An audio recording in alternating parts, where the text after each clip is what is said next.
సత్య టాక్స్కు స్వాగతం. నేను సిహెచ్విబి సత్యనారాయణ.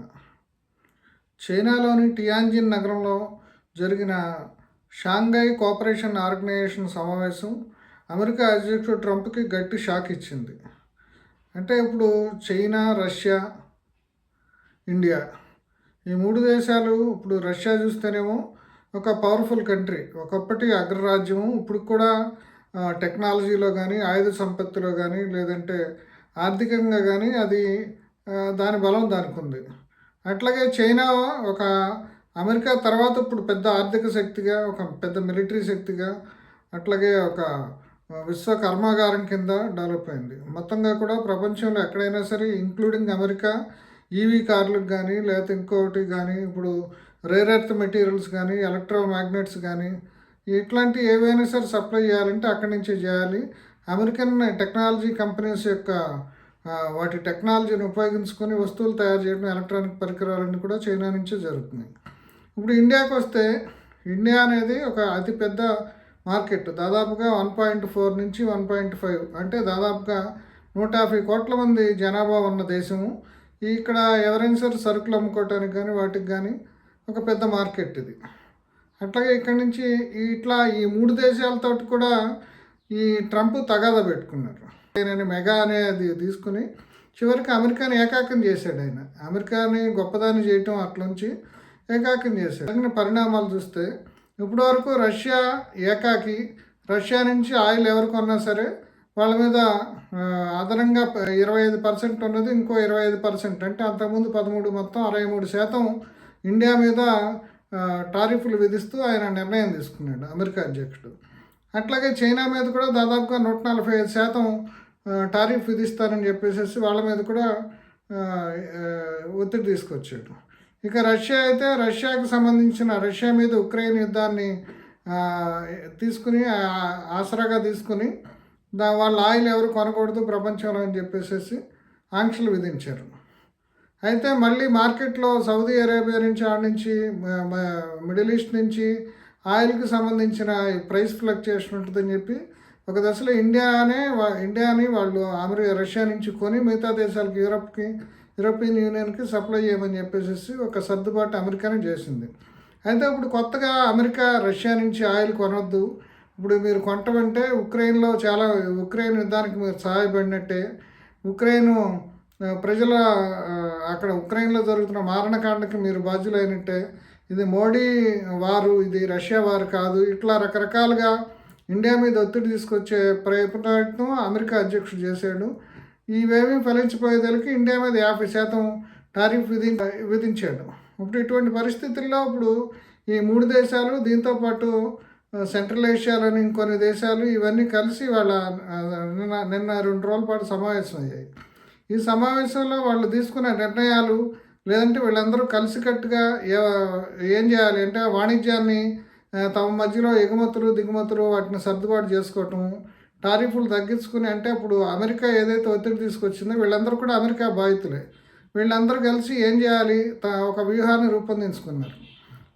ఆ రూపొందించుకునే క్రమంలో ఇప్పుడు దీంతో మళ్ళీ కాళ్ళబేరానికి వచ్చాడు. నిన్నటిదాకా నవారో అనే వాళ్ళ అధికారి ఒక రకంగా మాట్లాడాడు, దుమ్మెత్తిపోసాడు ఇండియా మీద. ఇవాళ సడన్గా మార్క్ రుబియో, అమెరికా ఆయన ట్రంప్ మంత్రివర్గంలో మంత్రి, వాళ్ళ సడన్గా ఇప్పుడు పుతిన్ను మోడీ సమావేశం అయ్యే ముందు ఆయన ఒక ట్వీట్ చేశారు. ఆ ట్వీట్ ఏంటనేది చూద్దాం. The enduring friendship between our two peoples in the bedrock of our cooperation and propels us forward as we realise the tremendous potential of our economic relationship. అంటే వెంటనే ప్లేట్ ఫిరాయించాడు. అంటే ఇదంతా కూడా మనకు నష్టం కలిగిస్తుందనే భయంతో ఇప్పుడు ఆ స్టేట్మెంట్ మార్చాడు. ఇదొకటి. అసలు ఇవాళ ఈ షాంఘై కోఆపరేటివ్ ఆర్గనైజేషన్లో అసలు ఏం జరిగింది, దీనివల్ల ఏ దేశాలకు ఏం ఉపయోగం అనేది మనం ఒకసారి చూద్దాం. ఇప్పుడు రష్యా, ఇప్పుడు ఈ ఆయిల్ దీనికి సంబంధించి రష్యా ఒక విధంగా ఏకాకి అయినట్టు కనిపించింది ఈ మధ్యకాలంలో. ఎందుకంటే ఉక్రెయిన్ యుద్ధాన్ని ఆపేయాలని చెప్పేసి అందరూ రష్యా మీద ఒత్తిడి తీసుకొస్తున్నారు. అయితే ఉక్రెయిన్ నాటోలో చేరుతుందనే భయంతో నాటోని రష్యా సరిహద్దుల వరకు విస్తరిస్తున్నారనే కోపంతో ఇప్పుడు ఆ ఉక్రెయిన్ యుద్ధాన్ని ఆపాలని పుతిన్ సిద్ధంగా లేడు. అందుకనే ఇప్పుడు ఉక్రెయిన్ తాము ఆక్రమించిన భాగానికి తమకు కావాలని చెప్పి ఆయన పట్టుబడుతున్నాడు. ఇప్పుడు ఈ ఏకాకైన రష్యాకి వాళ్ళ ఇండియా, చైనా 2 కూడా అక్కడ తోడైనట్టు కనిపించింది. దీంతో అక్కడ దానికి ఉపయోగం జరిగింది. ఇక ఇండియాకి వచ్చేదలికి అసలు ఈ షాంఘై కోఆపరేషన్ ఆర్గనైజేషన్ ఏమేంటంటే టెర్రరిజాన్ని, క్రాస్ బోర్డర్ టెర్రరిజాన్ని నిరోధించడం. ఇప్పుడు ఈ సందర్భాన్ని తీసుకుని ప్రధాని మోడీ అక్కడ ఖచ్చితంగా మాట్లాడారు. ఈ మధ్య పహల్గావ్ టెర్రరిజము ఇవన్నిటికీ కారణాలు, వీటన్నిటికి కూడా ఈ టెర్రరిజం తర్వాత జరిగిన ఆపరేషన్ సింధూర్లో పాకిస్తాన్కి చైనా మద్దతు ఇచ్చింది, ఆయుధాలు సరఫరా చేసింది, టర్కీ వీళ్ళంతా కూడా హెల్ప్ చేశారు. దీన్ని అక్కడ ఆయన నిర్ద్వందంగా ఖండించారు. ఇట్లా క్రాస్ బార్డర్ టెర్రరిజం వీటన్నిటిని కూడా చేయటం మంచిది కాదు. అట్లా పహల్గావ్లో జరిగిన అంటే అది ఎక్కడ వరకు మనకు అనుకూలమైందంటే పహల్గావ్ బాధితులకి సంతాపం ప్రకటించింది. అట్లాగే ఈ ఎస్సీఓ సమావేశం, అంతేకాకుండా ఈ పహల్గావ్ ఇట్లాంటి టెర్రరిజానికి వీటికి సంబంధించిన వీటిని ఖండిస్తూ దీని మీద చర్య తీసుకోవాలని చెప్పేసి వాళ్ళు చేసిన తీర్మానంలో చేశారు. ఇదొకటి ఇండియాకి ప్లస్ పాయింట్. అంతేకాకుండా ఇప్పుడు పాకిస్తాన్ను ప్రధాని షెహబాజ్ షరీఫ్ అని అక్కడ ఎవరు పట్టించుకునే వాళ్ళు లేకుండా పోయారు. మోడీ రష్యా అధ్యక్షుడు పుటిన్ తోటి, చైనా అధ్యక్షుడు జిన్పింగ్ తోటి ఆయన సమావేశం అయ్యారు. ఇరుపక్షాలు కూడా ఇప్పుడు ఎందుకంటే చైనాతోటి కూడా మనకు సరిహద్దు గొడవలు ఉన్నప్పుడు కూడా చైనాతోటి మనకి మన ఎలక్ట్రానిక్ పరిశ్రమకి లేదంటే ఎరువులు, కెమికల్స్ వీటన్నిటికి సంబంధించిన రా మెటీరియల్స్ ఇప్పుడు చైనా నుంచి దిగుమతి చేసుకుంటే తప్ప మన make in India, made in India programmes కానీ ఇవన్నీ నడిచే పరిస్థితి లేదు. అందుకనే ఇప్పుడు చైనా కూడా ఇప్పుడు ఉన్న పరిస్థితుల్లో అమెరికా నుంచి ఒత్తిడి ఎదురైన పరిస్థితుల్లో ఇండియా వాళ్ళ మార్కెట్లు కావాలి వాళ్ళకి.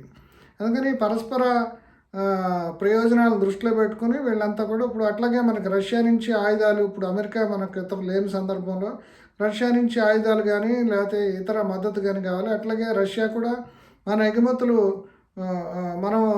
మనం చేసే ఎగుమతులను వాళ్ళు స్వీకరించడానికి వాళ్ళ మార్కెట్లు ఓపెన్ చేయడానికి సిద్ధపడింది. అట్లాగే చైనా కూడా తన మార్కెట్స్ని ఓపెన్ చేయడానికి. ఇట్లా ఈ పరిణామాలన్నీ కూడా ఈ షాంఘై కోఆపరేషన్ ఆర్గనైజేషన్ మీటింగ్లో ఇటీవల కాలంలో ఇప్పుడు ఈ అమెరికా టారిఫ్ ఒత్తిడి కారణంగా ఇప్పుడు ఇండియాకి ఏర్పడిన ఇబ్బందులు, ఇండియా ఇప్పుడు జీడిపి పడిపోతుందా లేదంటే ఇక్కడ వలస కార్మికులు వీళ్ళందరికీ ఇప్పుడు దాదాపుగా 30 లక్షల మంది ఉపాధి కోల్పోతారు, ఇవన్నీ ఒక రకమైన ఆందోళన చెందే పరిస్థితుల్లో ఈ షాంఘై కోఆపరేషన్ ఆర్గనైజేషన్లో కొంతవరకు మనకి అనుకూలమైన పరిస్థితులు ఏర్పడ్డాయి. అయితే ఇప్పుడు చైనా ఎలా బిహేవ్ చేస్తుంది, సరిహద్దు వివాదాన్ని పక్కన పెట్టి మిగతా వాటిలో మనం కోఆపరేట్ చేస్తుందా, తర్వాత వ్యూహాలు ఎలా ఉన్నాయి. ఇప్పుడు ఎందుకంటే అంతర్జాతీయంగా ఇప్పుడు చైనాకేమో ఇండియా మద్దతు కావాలి, రష్యా మద్దతు కావాలి. ఆసియాకి వచ్చేదానికి తన ఏకధ్రువ ఆసియా కావాలి. అక్కడ చైనా తన పెత్తనాన్ని కొనసాగించాలి. ఫ్యూచర్లో ఎప్పుడైనా సరే ఇండియా పోటీకి వస్తుందనే భయంతో ఇండియాను ఏదో రకంగా అదుపు చేయడానికి ప్రయత్నం చేస్తుంది. అందుకని చుట్టుపక్కల ఇటు బంగ్లాదేశ్, అటు పాకిస్తాన్ వీటన్నిటికి కూడా మద్దతు ఇవ్వటం చేస్తుంది. ఇలా ఈ షాంఘై కోఆపరేషన్ ఆర్గనైజేషన్ మీటింగ్లో ఇవన్నీ చూశాక ఇప్పుడు ట్రంప్కి ఒక రకంగా చెప్పాలంటే ఒక మొరటి మాటలో చెప్పాలంటే ట్రంప్కు దోల తీరింది.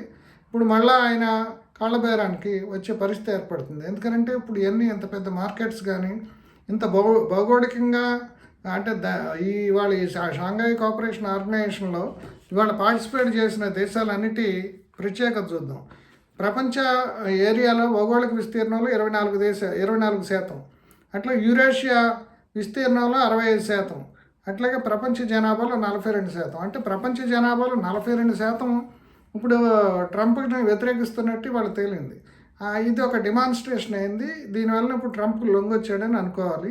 ఇంకా ముందు ఏ పరిణామాలు జరుగుతాయో చూడాలి.